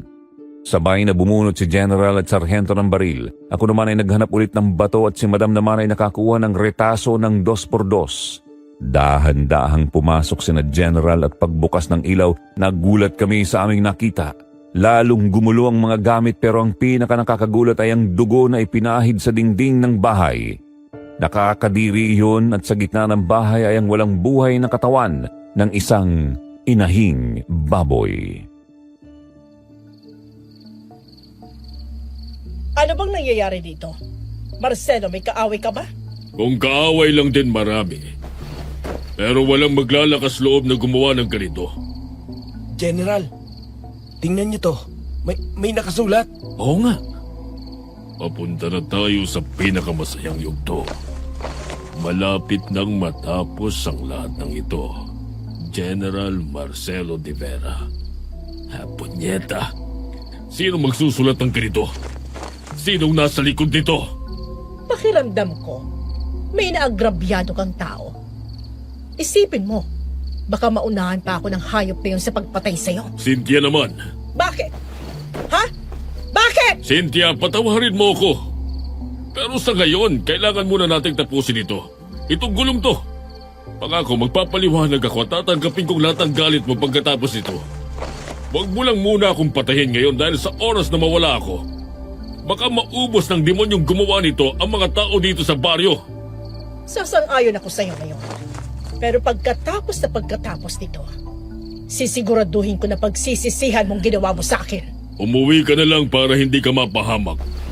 Pangako, uuwi ako sa atin. Ulol, kahit mamatay tayong lahat dito, hindi ako aalis. Hindi kita patatakasin. Tok! Sino? Mang Tasyo? Sino naman yan? Kaibigan po yan, General. Si Mang Tasyo. Isa po siyang albularyo sa kabilang baryo. Nagkakilala kami nung nakaraan. Hinahanap daw niya yung aswang. Albularyo? Mukhang kailangan natin ng isan yan. Pero bago tayo mag-usap-usap, linisin muna natin ito. Linisin nyo, ikaw at ng mga tao mo. Doon muna ako sa barracks. Pahardo, akin ang susi. Eto po. Nakakadiri man at pagod na sa lahat ng nangyari, wala kaming nagawa kung hindi ang maglinis. Ako ang naglabas ng patay na baboy at si Mang Tasyo ay tumulong na rin sa amin. Siya ang nagukay at kaming dalawa ang naglibing sa patay na hayop. Sila General naman at Sargento ang naglinis ng bahay. Inilabas ko ang mga sirang gamit at pagkatapos noon nagtipon kami sa gitna ng sala. Mag-uumaga na noon. Pagod na pagod kami pero hindi kami pwedeng matulog nang walang plano. Muli, ako si Tasyo. Isa akong albularyo na nakatira sa kabilang baryo. At para na rin sa kaalaman ninyo, ang pamilya ko ay ilang dekada nang lumalaban sa mga kampo ng kasamaan, kagaya ng mga aswang. Ang totoo, hindi ko pa nakikita ang sinasabi niyong aswang. Kaya hindi ako ganun kakumbinsido. Pero kung makakatulong ka sa amin para matigil ng patayan rito, ay papayag akong tumulong ka. Mahirap naman talagang paniwalaan ang mga aswang, General. Lalo na sa mga katulad ninyong sa syudad lumaki. Hindi ninyo alam na napakarami pang nilalang at misteryo ang nakatago. Sa mga kabundukan, probinsya, at ilalim ng karagatan. Huwag na tayong magpalikoy-likoy pa. Kung gayon, paano natin mapapalabas ang hayop na ito? Ang sabi sa akin ni Madam, pag-aralan natin ang mga biktima. Yung pagkakapareho nila.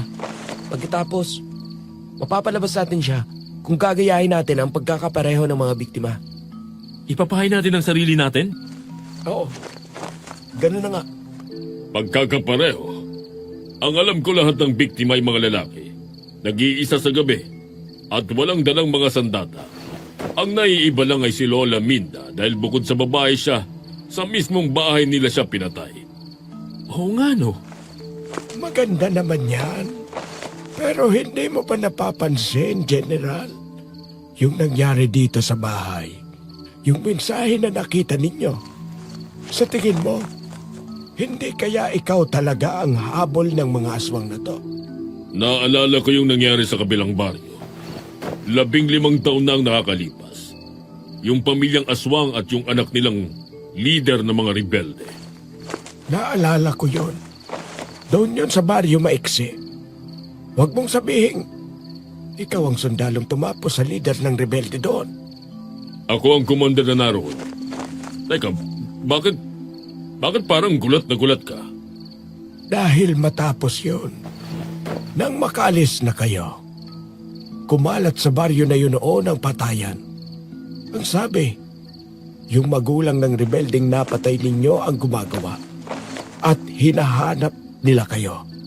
General, malakas ang kutob ko na sila ang kalaban natin ngayon. Pero ang tagal na nun. May mga lahi ng aswang na talagang nagtatanim ng galit, General. At sigurado ako na kung tama ang kutob ko, matagal na nilang pinaplano ito. Kung gayon, anong gagawin natin? Maghanda. Kung gayon, dapat masabihan natin ang kapitan para makatulong sila at ang mga tanod. Hindi! Huwag! Tayo lamang ang kikilos. Unang-una, hindi natin alam kung sino at nasaan ang aswang. May mga sabi-sabi na ang aswang ay gumagala noon dito at sa mga karatig baryo ay may kakayahan na manggaya ng itsura. Kung gayon, iniisip ninyo na baka isa sa mga taga rito ang aswang at nagpapanggap lang? Oo, Sige, magpahinga na ang lahat. Bukas na bukas rin maghahanda tayo. Fajardo, ikaw nang bahala sa paghahanda ng mga gamit. Salazar, gusto kong samahan mo akong umikot bukas ng umaga. Fajardo, ikaw na rin pala munang bahala kay Cynthia. Walang problema, General. Hindi kami nakatulog noon sa kaba at takot na baka biglang lumusob muli ang aswang. Pero kailangan naming magpahinga dahil kung hindi ay mas madali kaming matatalo ng demonyong yun. Kaya naman napagpasyahan namin na sa barracks na lang kami lahat magpapahinga. Hindi na rin naman tumutol si Madam na naroon na at kahit papaano nakapagpahinga kami. Kinabukasan maagang umalis sila General at Sargento. Kami naman ni Mang Taso ay nanguha ng magagandang klase ng kawayan at pagkatapos mag-almusal pinatulis namin yun. Gumawa rin kami ng mga sulo para kung sakali. Pagkatapos noon isang hindi inaasahang bisita ang dumating. Oh, Marisa, naligaw ka. Nariyan pa si Madam Cynthia. Narito, pero Anong kailangan mo? Pwede ko po ba kayong makausap? Pakiusap po. Fajardo, Mang Tasyo, iwan nyo na muna kami. sige po. Lumabas kami noon ni Mang Tasyo pero doon lang ako umupo sa gilid ng pintuan. Kaya naman narinig ko pa rin ang usapan nila. Hindi ko intensyon na makinig at chumismis. Mabuti na rin yun na handa ako sakali mang sumabog muli ang galit ni Madam.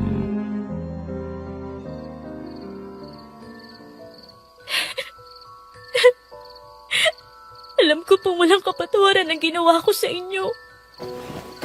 Pero pakiusap po, patawarin po ninyo ako. Nagawa ko lang naman po yun para sa pera. Sige po, tawagin niyo akong bayaran at walang kwentang babae, tatanggapin ko po. Patawad po talaga. Hindi naman na maibabalik pa ng paghingi mo ng tawad ang nangyari. Hindi mo na mababawi yung sakit. Pero Nagawa ko lang po yun dahil kailangan ko ipagamot ang lola at tatay ko. Patawad po talaga. Ang totoo po, nung nahuli niyo kami, gusto ko na pong tapusin ang namamagitan sa amin. Yun po ang totoo. tama na. Tumigil ka na. Patawad po. Patawad Tama po. na. Hindi lang naman ikaw ang may kasalanan dito. At sa pagkakakilala ko sa asawa ko, malamang na siyang nagsimula nito. Babae ka. At kagaya mo, dumaan din ako sa hirap ng buhay. Kaya naiintindihan kita kahit papaano. Ikinalulungkot ko palang pagkamatay ng lola mo.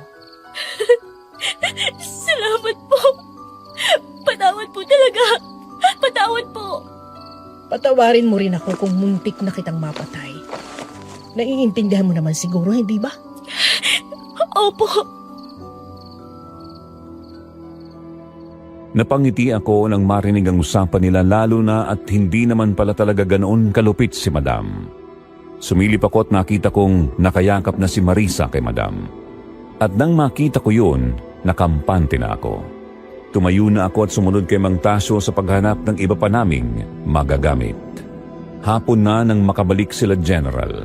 Wala raw silang nakita o narinig na kung anong kakaiba. Bukod sa chismis na kumakalat tungkol sa kanya at kay Marisa. Kasalanan mo rin naman yan. Idinamay mo pa itong dalaga sa kalokohan mo. Ayusin mo ngayon yan, Marcelo, dahil kung hindi, ire-report kita sa Maynila. Oo na. Oh, Marisa, bakit narito ka? Tutulong siya sa paglilinis dito. At huwag na huwag kang lalapit sa kanya. Sinasabi ko sa'yo, Marcelo, babariling kita. Nakita mo to? Naiintindihan ko. Bihira ka talaga. Hindi kita maintindihan. Mag-aalas 3 na. Heto na ang tamang oras ng pagtatawas. Halika kayo para malaman na rin natin kung sino talaga ang kalaban natin. Kaagad akong pinaghanda ni Mang Tasyo ng malinis na tubig at mga kandila. Matapos niyang mag-orasyon na inabot rin siguro ng 10 minuto, sinindihan na niya ang kandila. At habang bumubulong ay marahan niyang ipinapatak ang natunaw na kandila sa tubig. Ano yung dalawang halimaw? Oo, dalawa pala ang kalaban natin. Anong klaseng aswang yan? Ang papayat at mga walang buhok. Hindi ko alam ang tawag sa kanila. Pero kumpirmado, ang mga aswang na ito, ang uri ng aswang na nanggagaya ng tao. Pinapatay nila ang orihinal. Kinakain nila ang puso at utak ng taong yon at saka nila ginagaya. Hindi magiging madali ito. Eh ngayon, alam na natin kung anong kalaban. Paano natin palalabasin yan? Ipain niyo si Marcelo. Ho, sangayon ako. Dahil sa huling naganap rito, malaki ang posibilidad na ikaw, General, ang habol ng mga demonyo. Kaya ikaw ang gagamitin nating pain. Yun ay kung papayag ka. Para matapos na ito. Wala naman na akong magagawa pa. Kung magpapatuloy ito, marami pang mapapahabag at tuluyan ang masisira ang pangalan ko. Magaling. Pero sandali. Magmula sa oras na ito, wala nang lalabas ng bahay na ito. Sandali, bakit ikaw ang nagdidesisyon yan? Kagaya ng sinabi ko, hindi natin alam kung sino ang kalaban. At hindi malayo na isa sa atin rito ang nagpapanggap na aswang. Kalokohan to. General, hindi pwedeng. Dito lang tayo sa Lazar, walang aalis. At mamayang gabi, lalabas ako sa kakahuyan para palabasin ang hayop na aswang na yan. Nung mga sandaling yon, nakita ko ang pagiging matapang na leader ni General. Hindi ko siya nakitaan ng takot o kaba, para bang normal na misyon lang ang gagawin niya. Halata ang karanasan at kaalaman niya sa mga ganitong klase ng sitwasyon. Tinipon ni Mang Tasyo lahat ng kagamitan namin. Baril, itak, granada at mga pinatulis na kawayan. Binasbasan niya iyon gamit ang tubig na sinabi niyang galing sa isang simbahan at pagkatapos ay inurasyonan niya iyon. Wala talagang lumabas sa amin noon hanggang sa lumalim na ang gabi. Kagaya ng napag-usapan natin kanina, si General ang aalis. Ben, ikaw ang aalalay sa kanya. Pero hindi ka magpapakita. Sa malayo ka lamang. Kami naman ni Lito ang pupwesto sa kabila.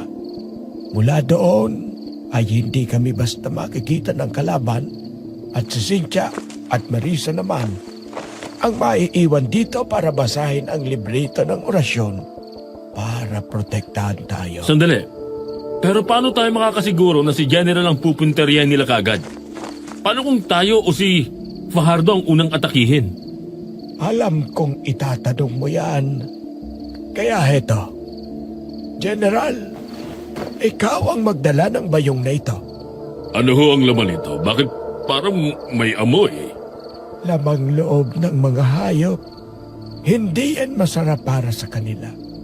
Pero sapat na yan para maakit sila. Parang mga hayop lang din talaga ang mga aswang. Kapag nakaamoy ng pagkain, kahit hindi masarap, susunggab ang mga yan. Mag-iingat kayo. Oo, kayo rin dito. Marcelo, Bakit? dalin mo ito. Isabit mo sa leeg mo. Cynthia. Wedding ring natin yan. Bumalik ka ng buo at ako ang papatay sa'yo. Naiintindihan mo? Kung sino man ang lusubin, magpapaputok lang ng baril. Nagkakaintindihan tayo. Salazar, Fajardo. Sir, yes, sir. Dala ang isang itak, pistola, sulo at lamang loob na bigay ng Mang Tasyo at lakas ng loob. Lumabas na si General. Pinalayo ko muna siya at pagkatapos ay sumunod na ako. Nang makalayo, lumingon ako sa bahay at nakita kong umalis na rin doon sila Mang Tasyo. Ang totoo, kinakabahan ako noon, Sir Jupiter. Wala akong kahit anong karanasan pa sa pakikipaglaban noon at yun pa ang una kong misyon. Ang pumatay ng isang aswang. Maingat akong naglakad. Pinatay ko ang flashlight ko at tangi ang sululang ni General ang sinusundan ko. Madilim na noon sa kakahuyan at yun lang ang nakikita ko. Hanggang sa biglang naglaho yun. Bumigat ang hangin sa paligid at kasunod noon isang malakas na putok ng baril mula sa aking harapan. Pupuntahan ko na sana si General nang biglang may kung anong tumama sa likod ng ulo ko. Nahilo ako at natumba. Anong... Sino ka? Magpakita ka! Sagabal ka sa mga plano ko. Papatayin na kita ngayon para hindi ka na makasagabal pa sa gagawin ng anak ko. Ang aura mong umiilaw. Dapat kang mamatay kasama yan. Hindi mo mapipigilan ang pagsakop namin dito. Lola Minda! Hindi ito maaari! Patay na kayo! Ang dali ninyong maloko. Kayong mga tao. Nagpanggap akong patay para hindi kami pagkamalan ng mga tao. Isa pa, malapit na rin naman talagang masira ang katawang ito. Dapat na maghanap na ako ng ibang katawan. Hindi. Kung gayon... Oo, kinaya ko lang ang katawang ito. Matagal nang patay si Minda. Babangon pa lang ako noon nang kaagad na dakmain ng aswang na yon ang ulo ko. Napakalaki ng kamay niya at napakalakas. Pinisil niya ang ulo ko bago ako binuhat at ibinalibag sa isang puno. Talagang nagdilim ang paningin ko. Bumagsak ako sa lupa pero pinilit kong hindi mawalan ng malay. Sa pagkakataong ito ay sa kwelyo sa likuran niya ako hinawakan. Iniangat niya ako at ibinalibag. Napakalakas talaga niya. Natatakot na ako noon pero pilit ko yung hindi pinakita. Malakas ang katawan mo. Siguro maganda kung katawan mo ang sunod kong gagamitin. Bata, matikas, malakas. Tamang-tamang katawan para sa pagsakop namin dito at pagpaparami. Hindi kayo magtatagumpay! Hindi kami papayag na manalo ang kademonyohan ninyo! Magaling ka rin palang magpatawa. Hindi ninyo kami matatalo. Lalo na't iilan lang kayo. Isa pa, pagbabayarin pa namin yung general ninyo sa ginawa niya sa apo ko. Ano? Apo? Si Marisa? Anong pakialam ko kay Marisa? Hindi ko apo si Marisa. Ang sinasabi ko ay ang apo ko na pinatay ng general mo noon. Doon ko napagtanto na sila nga ang kamag-anak ng leader ng mga rebelde na minsan nakaharap na nila General. Pinilit kong tumayo. Nang akmang lalapit na siya ay mabilis kong binunot ang itak sa bewang ko at iwinasiwas iyon. Nakailag ang aswang pero sapat na yon para makabuelo ako at makatayong muli. Maliwanag ang buwan noon kaya naman kita ko ang mukha ng halimaw na yun. Kalahati ay mukha ni Lola Minda at ang kalahati ay isang halimaw na may itim na mga mata at nagtatalasang mga ngipin. Umungol yon at pagkatapos ay lumusob sa akin pero sa halip na umatras lumusob din ako. Tinaga ko siya ngunit nasa lagnya ng braso niya ang itak ko. Kakalmutin niya sana ako at mabuti na lang nakailag ako. Gumulong ako at pagkatapos buong lakas ko siyang tinaga sa likuran. Sumigaw sa sakit ang halimaw at napaurong. Pagkatapos ay nawala siya sa dilim.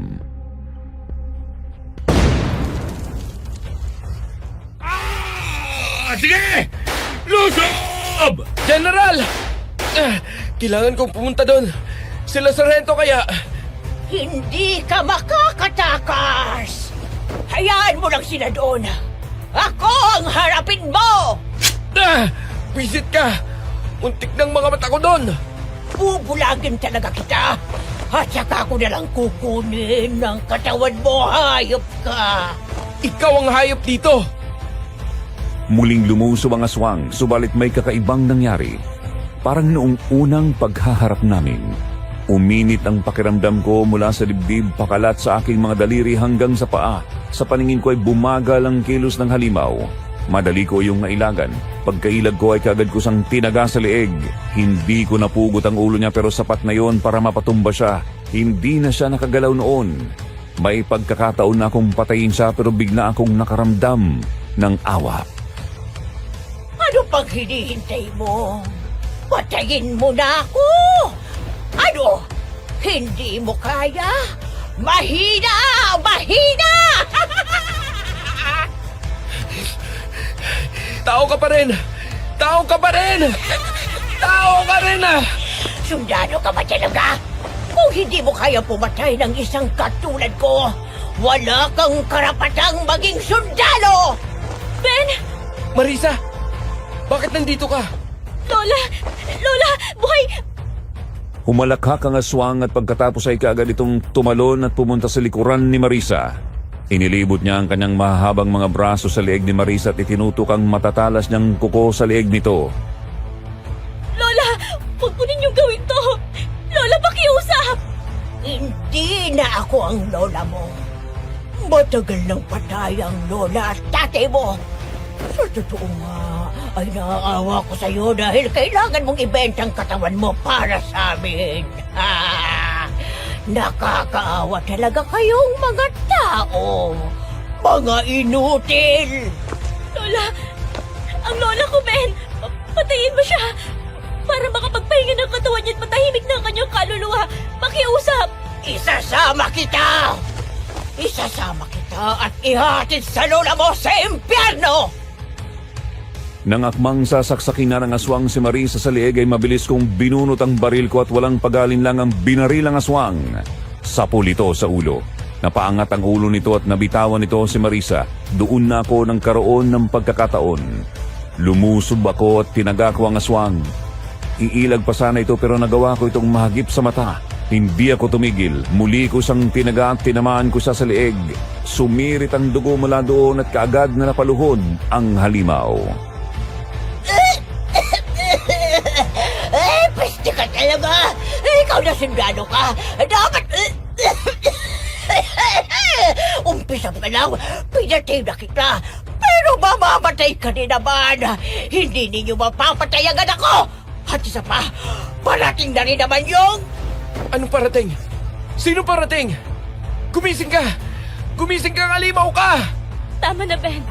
Patay na siya. Pero Marisa, Ben, kailangan nating tulungan sila General at si Madam Cynthia. Dumiretso siya kay General. ano? Bakit ba kasi kailangan pa ninyong lumabas? Hindi ba't ang sabi ay sa bahay lang kayo? Naunang lumabas si Madam. Ayoko namang maiwan mag-isa doon. Kaya lumabas na rin ako. Buisit! Ben! Sige na, tara na! Basta nasa likod lang kita, ha? Bigla kong naramdaman ang sakit ng katawan nang tumakbo kami ni Marisa, pero hindi ko na yon ininda. Muli akong nakarinig ng pagsabog at sinundan yon ng sigaw ni Sargento. Sigaw na parang nasasaktan at natatakot. Dito ka lang, Marisa. Hindi ko masisiguro ang kaligtasan mo kung susunod ka hanggang doon. Pero Ben, Huwag kang matakot. Babalikan kita dito. Dito ka lang, ha? sige, mag-iingat ka. Pambihira. Nanakit ng katawan ko. Parang may bali pa ako sa tadyang kainis. Punyeta kang aswang ka! Mamatay ka na! Nagpapatawa ka ba? Ikaw ang mamatay. Tingnan mo ang itsura mo. Tuguan ka na. Malalim ang mga sugat na yan. Hindi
Mabuti naman. Ngayon, tapusin na natin to. Nang madala na natin ang iba sa paggamutan mamaya. ayok kang sundalo ka. Sinabi ko na nga ba? At kamalasan at kamatayan ang dala ninyo sa buhay namin. Magbabayad ka sa ginawa mo sa nanay ko. Baliw! Kayo ang nagdala ng kamalasan sa lugar na ito. Kayo, mga salot!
Bayan ang patayin mong anak ko, General.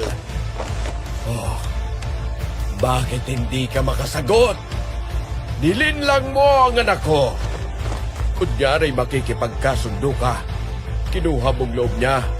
At nang nagtiwala na siya, tsaka mo siya pinatay. Hindi naman talaga kami masamang mga aswang. Pero nang dahil sa'yo, nawala na ng tuluyan ang mga tiwala namin sa mga tao. Salot ang anak mo. Ilang inosenteng tao ang namatay ng dahil sa kanya. Marahil kayo hindi masama, pero ang anak mo, demonyo ang isang yon. Ilang babae at mga batang inabuso ng grupo niya. Ilang pamilya ang sinunugan nila ng mga bahay. Ginawa ko lang ang tungkulin ko bilang isang sundalo. Bilang taga-protekta ng bansang ito at ng mga tao. Hindi yan totoo. Totoo natang yun. At isa sa naging biktima ng rebelde yun ay ang nanay ko. Kalokohan. Bitawan mo ko! Hindi ako makahinga! Bitawan mo siya! Visit kang babae ka. Salamat. Ayos ka lang ba, Ben? Hindi. Ang sakit na ng katawan ko. Mga punyeta, papatayin ko na kayong lahat. Wala akong ititira sa inyo na isa. Pagsigaw ng halimaw na yun ay humangin ng napakalakas. Napakalakas talaga noon na parabang may bagyo. Ang kaibahan lang ay napakainit noon at napakabaho. Kitang-kita ko kung paanong gumaling ang sugat niya at para nang lalong naging itim ang kanyang mga kuko na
biglang tumalo ng halimaw. Pinuntirya naman si Madam pero bago pa niya ito makagata isang matulis na kawayan ang tumagos sa kanyang likuran mula sa dibdib. Tingnan natin ngayon kung hanggang saan ang tibay mong hayop ka. Dahil saan niyo ko doon?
Lupa para sa amin.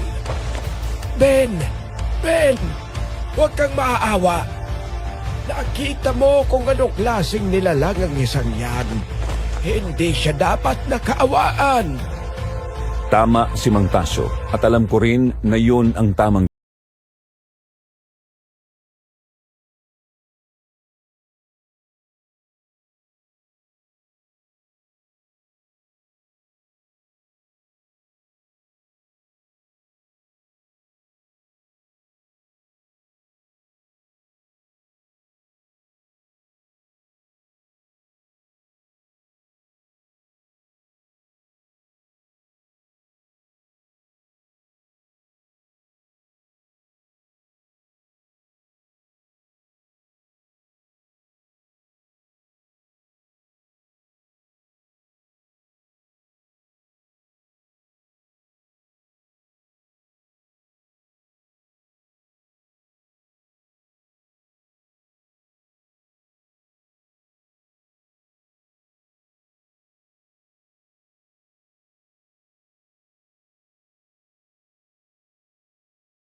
Ang mabuti pa ay dalhin na natin itong si Madam sa paggamutan.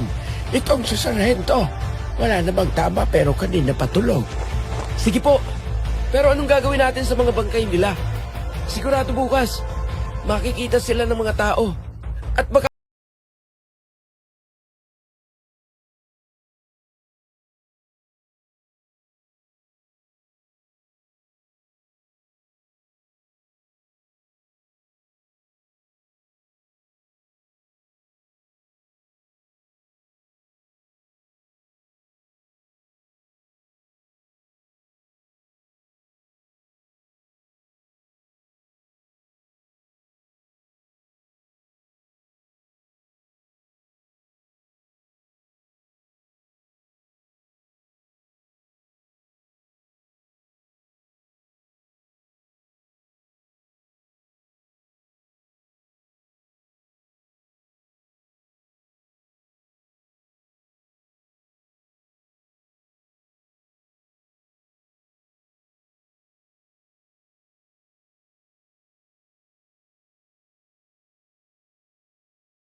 malala ang tama niya sa tiyan. Ipinagamot na rin kami noon ni General. Pero nang tanungin kami kung ano ang nangyari, sinabi na lang ni General na may nakaengkwentro kami at napalaban. Hindi naman pa nagtanong ang ospital tungkol doon. Matapos magamot ang mga sugat namin, doon na ako nakaramdam ng pagod. Mabuti na lang at pinayagan kami na magpalipas ng gabi doon.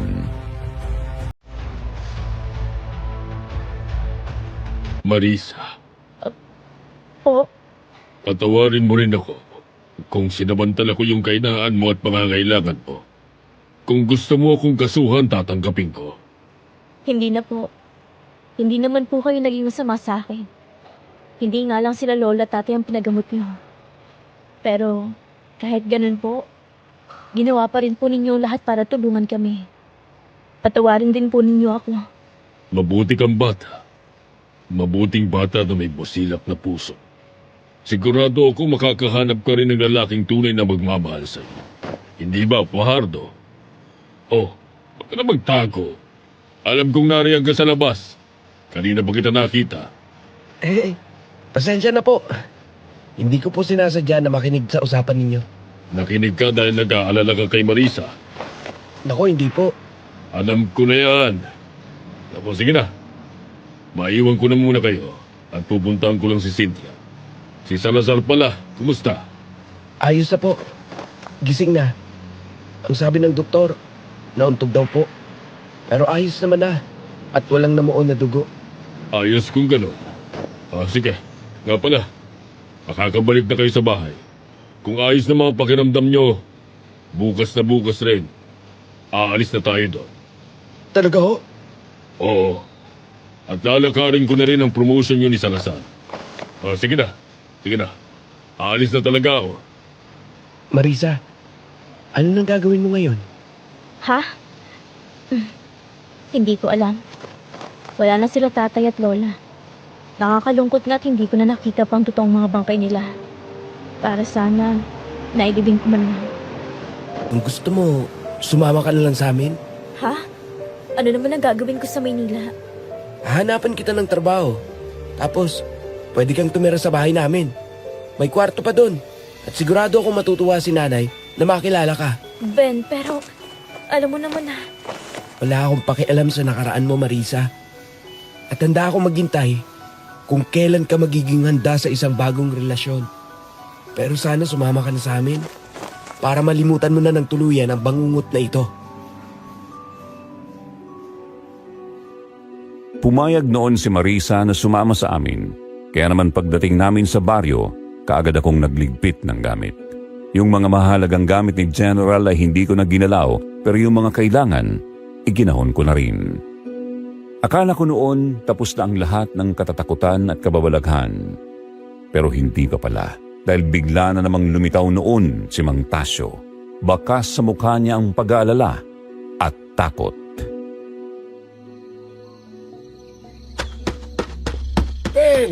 Ben, sandali! Oh, Mang Tasyo! Anong problema? Bakit namumutla kayo at pawis na pawis? Sumama ka muna sa akin, bilis! Ano ho ba yun? Basta bilisan mo! Pambihira naman. Saan ba kasi tayo pupunta? Sinundan ko si Mang Tasyo at sa isang lugar doon na malapit sa ilog niya ako dinala. May parte doon na madilim nang dahil sa nagtataas ang mga puno.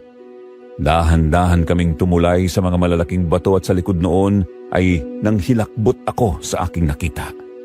May malalim na hukay doon at sa sobrang lalim hindi makita ang dulo noon. Sa paligid naman noon ay mga nagkalat na buto nang hindi na namin malaman kung anong nilalang. Anong lugar ito, Mang Tasyo? Kung tama ang pakiramdam ko, ito ay lagusan ng mga demonyo. Malakas ang kutob ko na dito galing ang mga uri ng nakalaban natin. Paano ka nakakasiguro? Lumabas ito sa pagtatawas ko kanina at hindi mo gugustuhin makita ang nasa ilalim niyan. Ano hong gagawin natin? Bakit ninyo ako dinala rito? Gusto kong ikaw ang magsara nito. Gamitin mo ang mutya na ibinigay ko sa iyo. Basahin mo itong librito. Mula dito hanggang dito. 3 beses. Malakas at pasigaw. Gawin mo yon habang hawak ang mutya. At pagkatapos, ilaglag mo na yan sa hukay. Nag-aalangan man, kinuha ko ang librito malaki Mang Tasyo. Muli niyang inulit sa akin ang gagawin. Pero hindi ko agad ginawa yun. Tinipon ko muna ang lahat ng natitirang tapang ko bago ko sinimulang basahin ang dasal doon. At nang binasa ko na yun, humangin ng napakalakas at nakarinig ako ng mga iyak at hiyaw mula sa butas na yun. At nang matapos ako kaagad ding nawala ang lahat ng yun at naging payapa ang paligid. Maraming salamat sa iyo, Ben. Sigurado ako na hindi lang basta napadpad ka sa lugar na ito. Tadhana ang nagdala sa iyo rito. At ang tadhana mo ang nagligtas sa amin sa lugar na ito. Saan ka man mapunta, huwag mong kalimutang maging mabuting tao para hindi mawala ang galing na tinataglay mo. Pero, paano po kayo? Ang lugar na to, hindi na po babalik ang mga aswang dito? Hindi ko yan masasabi. Pero gagawin ko ang lahat, maprotektahan lamang ang lugar na ito. Ang baryo namin, at ang mga tao rito. Mag-iingat kayo, Mang Tasyo. Iiwanan ko po ang address ko sa inyo. Sulatan po ninyo ako palagi, ha? Oo naman. At kapag may bagong mutya akong nakita, ipadadala ko sa iyo. Makalipas ang araw na yun, umalis kami papuntang Maynila. Inihatid kami ni Mang Tasyo noon hanggang sa hangganan ng probinsyang yun. Siya na rin ang gumawa ng liham na kunwari ay mula kay Kapitan Boy na nagsasabing pumunta ito ng Maynila kasama ni Marisa para magpagamot ng sakit. Wala naman na kaming narinig mula sa mga taga-baryo tungkol doon. At makalipas ang 5 taon, matapos ang insidenteng yon, kinasal kami ni Marisa at biniyayaan ng 4 na anak na babae at ngayon ay 2 apo. Si General naman ay nagretiro pagkatapos noon at namuhay ng payapa kasama si Madam Cynthia. Maraming salamat Sir Jupiter at sana nasiyahan kayo at natuto sa kwento kong ito. Mabuhay kayong lahat sa Sitio Pangil. Isang napakagandang kwento muli ang ating napakinggan. Salamat Ben sa kwentong ibinahagi mo tungkol sa pagpapatawad at pagharap sa ating mga kahinaan. Natutuhan din natin dito na walang magandang dulot ang labis na pag-iisip tungkol sa paghihiganti. Sana po nagustuhan ninyo ang kwentong ito at kung nag-enjoy kayo, huwag kalimutang mag-like, comment at mag-subscribe. Nagkita-kita muli tayo sa susunod na upload at mamangha at matakot sa mga kwentong aswang. Dito lang yan, sa Sitio Pangil.